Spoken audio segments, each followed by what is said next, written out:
तो पिछली वीडियो में हमारे 20 क्वेश्चंस पूरे हो चुके थे समष्टि अर्थशास्त्र के डिटेल क्वेश्चन के। तो अब हम 20 क्वेश्चन से आगे कंटिन्यू करेंगे। तो क्वेश्चन नंबर 21 है हमारा, सांकेतिक मुद्रा या प्रतीक मुद्रा क्या है? इस मुद्रा का प्रयोग सामान्यतः सहायक मुद्रा के रूप में किया जाता है। यह सीमित विधिग्राही मुद्रा होती है। इसका अंकित मूल्य इसके वास्तविक मूल्य से अधिक होता है। वास्तविक मूल्य को धात्विक मूल्य भी कहते हैं। तो 22 क्वेश्चन है हमारा, कागजी या पत्र मुद्रा क्या है? पत्र मुद्रा या कागजी मुद्रा या नोट का तात्पर्य कागज पर छपी मुद्रा से है। इसका निर्गमन आजकल सरकारी स्वयं करती है अथवा उनके आदेश पर देश के केंद्रीय बैंक द्वारा किया जाता है। 23 है हमारा, साख मुद्रा क्या है? ये इंपॉर्टेंट क्वेश्चन है हमारा।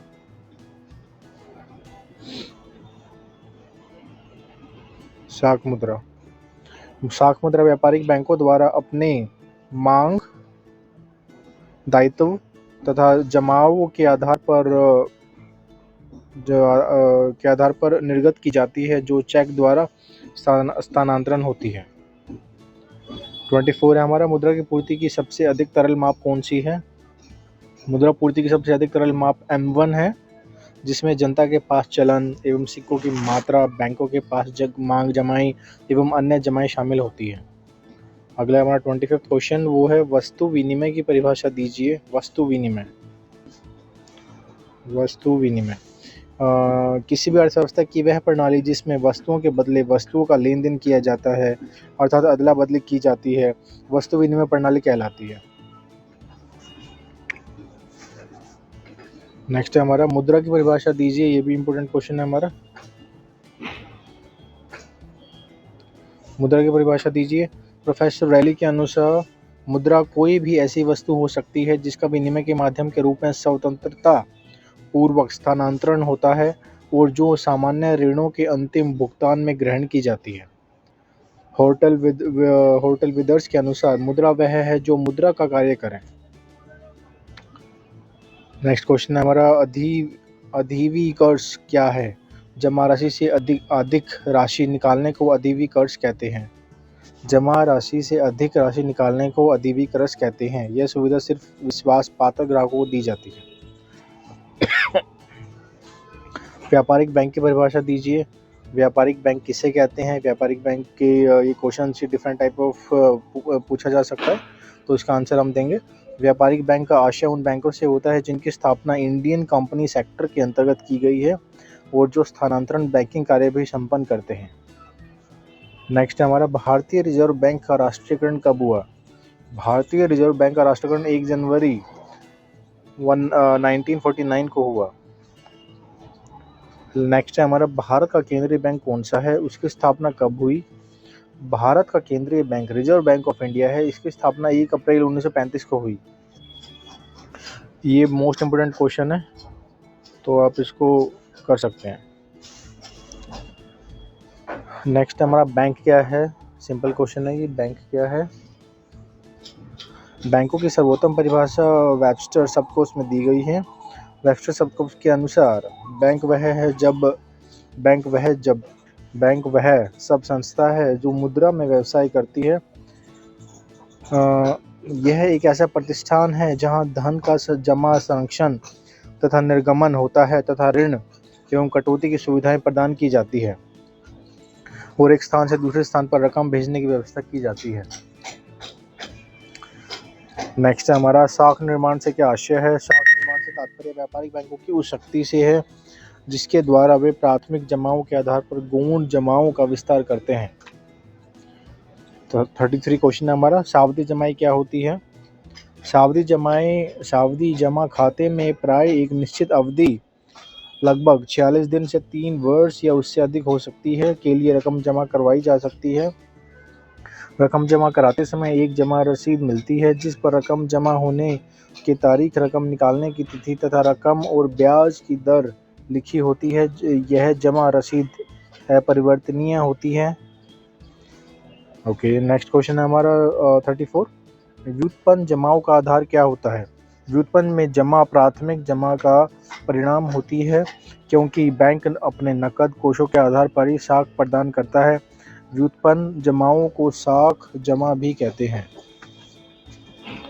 35, विभिन्न विभिन्न प्रकार की बैंक जमा खाताओं के नाम लिखिए। विभिन्न प्रकार की बैंक जमा खाताओं के नाम लिखिए।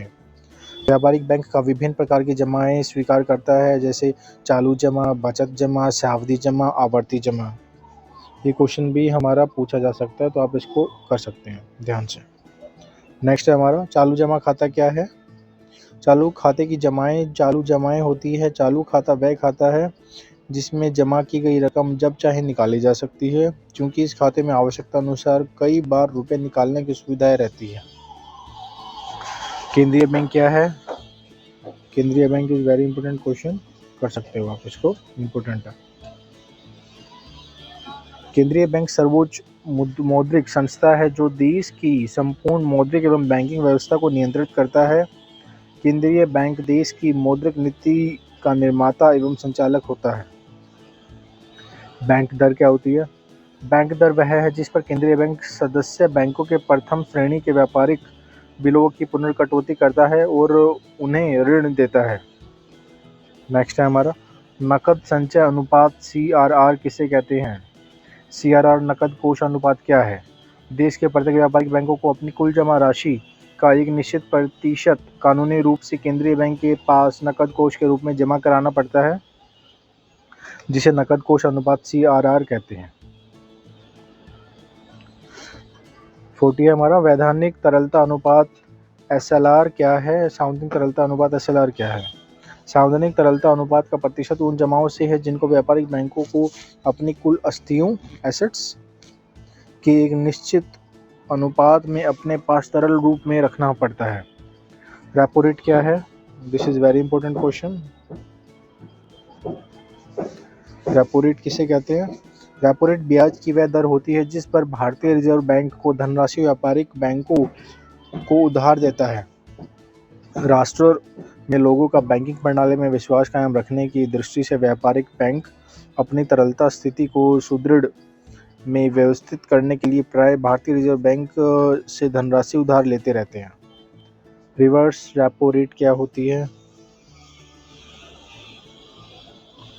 रिवर्स रेपो रेट ब्याज की दर को कहते हैं जिस पर व्यापारिक बैंक अपनी अतिरिक्त कोष सरप्लस फंड्स भारतीय रिजर्व बैंक के पास जमा कराते हैं ताकि ब्याज प्राप्त हो। इस प्रकार के कोषों का संबंध व्यापारिक बैंकों के वैधानिक रोकड़ संचय से नहीं होता, जो कि नकद कोष के अनुपात के रूप में भारतीय रिजर्व बैंक के पास जमा करना पड़ता है। नेक्स्ट है हमारा 43 समाशोधन गृह को परिभाषित कीजिए। केंद्रीय बैंक का सदस्य बैंक के लिए समाशोधन गृह का कार्य करता है। केंद्रीय बैंक के समाशोधन गृह कार्य का अर्थ है वह विभिन्न बैंकों के एक दूसरे के लेन देन न्यूनतम नकदी के साथ निपटा देती है। क्योंकि प्रत्येक बैंक के कोष तथा खाते केंद्रीय बैंक के पास होते हैं, इसलिए केंद्रीय बैंक के लिए यह तर्कपूर्ण तथा सरल कदम है। खुले बाजार की क्रियाओं से आप क्या समझते हैं। साख नियंत्रण में खुले बाजार की क्रियाओं से अभिप्राय केंद्रीय बैंकों द्वारा बाजार में सरकारी तथा निजी संस्थाओं की प्रतिभूतियों के क्रय विक्रय से होता है। 45 क्वेश्चन है हमारा साख के राशनिंग से आप क्या समझते हैं। साख के राशनिंग या आशय विभिन्न व्यवसायिक क्रियाओं के लिए साख का कोटा निश्चित करने से है।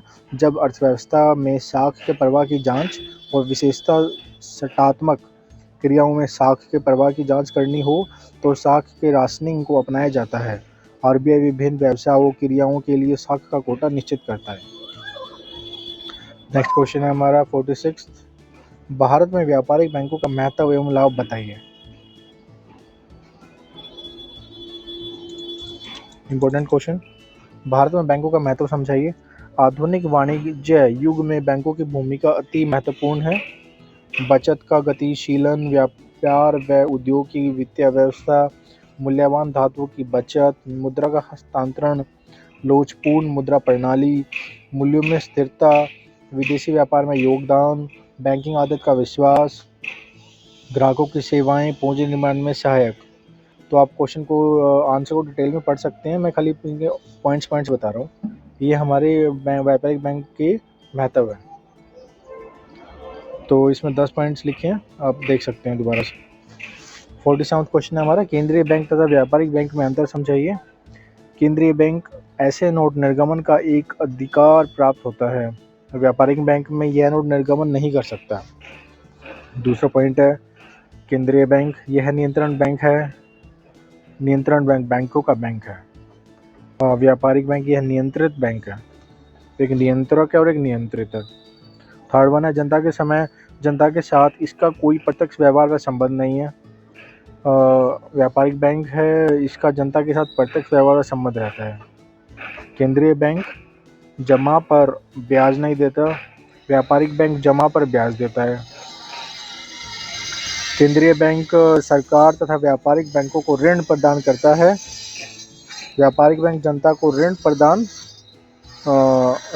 करता है। 15th क्वेश्चन जो है प्रमाणिक मुद्रा एवं सांकेतिक मुद्रा में अंतर लिखिए। तो प्रमाणिक मुद्रा और सांकेतिक मुद्रा में अंतर। प्रमाणिक मुद्रा यह देश का प्रधान सिक्का होता है। सांकेतिक मुद्रा यह प्रमाणित द्रव्य का सहायक स्वरूप है। प्रमाणिक मुद्रा असीमित विधिग्राही होती है, सांकेतिक मुद्रा सीमित विधिग्राही होती है। ठीक है, सीमित और एक सीमित है। थर्ड है इसका प्रमाणिक मुद्रा अंकित मूल्य वास्तविक मूल्य के बराबर होता है, सांकेतिक मुद्रा में अंकित मूल्य वास्तविक मूल्य से अधिक होता है। प्रमाणिक मुद्रा में स्वतंत्र मुद्रा ढलाई होती है, सांकेतिक मुद्रा में इसकी सीमित मुद्रा ढलाई होती है। प्रमाणिक मुद्रा में शुद्ध धातु का बना होता है और सांकेतिक मुद्रा खोट मिला होता है। क्वेश्चन नंबर 51 है हमारा, मुद्रा पूर्ति से आप क्या समझते हैं? भारत में मुद्रा पूर्ति के अंगों को संक्षेप में समझाइए। मुद्रा की पूर्ति एक स्टॉक का अवधारणा है। किसी समय बिंदु पर जनता के पास उपलब्ध मुद्रा का स्टॉक की मात्रा की पूर्ति कहलाता है। भारत में मुद्रा पूर्ति के अंग या माप, मुद्रा पूर्ति के माप। तो मुद्रा पूर्ति के माप है M1, M2, M3 तथा M4। भारत में मुद्रा पूर्ति के 4 मापक है। M1 किसको कहते हैं? जनता के पास करेंसी प्लस मांग जमाएं प्लस रिजर्व बैंक के पास अन्य जमाएं। M2 = M1 प्लस डाकखानों के बाद बैंकों की जमाएं। M3 क्या होता है? M3 = M1 प्लस बैंकों की सावधि जमाएं। M4 = M3 प्लस डाकखानों के कुल जमाएं। तो ये चार है। कोई भी क्वेश्चन आ सकता है तो आपको इनको ध्यान से पढ़ लेना इन चीज़ों को। M4 मुद्रा पूर्ति का मापक बहुत विस्तृत किंतु सबसे कम तरल है। M1 मुद्रा पूर्ति का मापक बहुत तरल किंतु बहुत कम विस्तृत है। तो ये आप पढ़ सकते हो। अब लास्ट क्वेश्चन है 52, मुद्रा के ऐतिहासिक विकास क्रम को समझाइए।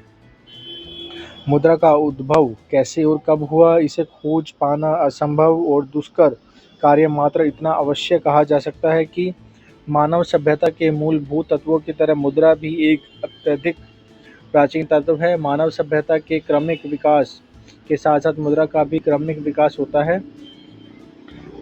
चला आ रहा है। मुद्रा का प्रयोग कहाँ पे किया जाता है? मुद्रा का प्रयोग उस काल से भी होता है जिसके लिखित प्रमाण आज उपलब्ध नहीं है, किंतु एक बात अधिकृत रूप से कही जा सकती है कि पृथक सभ्यताओं के काल में मुद्रा का विकास भी पृथक रूप में हुआ है। यदि ऐतिहासिक दृष्टिकोण से हम विचार करें तो यह कह सकते हैं कि मानव के आर्थिक जीवन के विकास के साथ ही मुद्रा का भी क्रमिक विकास हुआ है। इतिहास में उपलब्ध प्रमाण बताते हैं कि प्राचीन काल में दक्षिण महासागर के क्षेत्र में स्थित टापू पर पत्थर की मुद्राओं का चलन था। ऋग्वेद काल में मुद्रा के रूप में गाय का प्रयोग किया जाता था। कुछ इतिहासकारों का मानना है कि सिक्कों का सर्वप्रथम प्रयोग लिडिया में ईसा में 6000 से 700 वर्ष पूर्व हुआ था। ऐतिहासिक दृष्टिकोण से मुद्रा के विकास क्रम में को निम्नानुसार रखा जा सकता है। पहला है वस्तु मुद्रा, दूसरा धातु मुद्रा, तीसरा पत्र मुद्रा और चौथा शाक मुद्रा। तो ये हमारे डिटेल क्वेश्चंस कंप्लीट हुए। Thank you.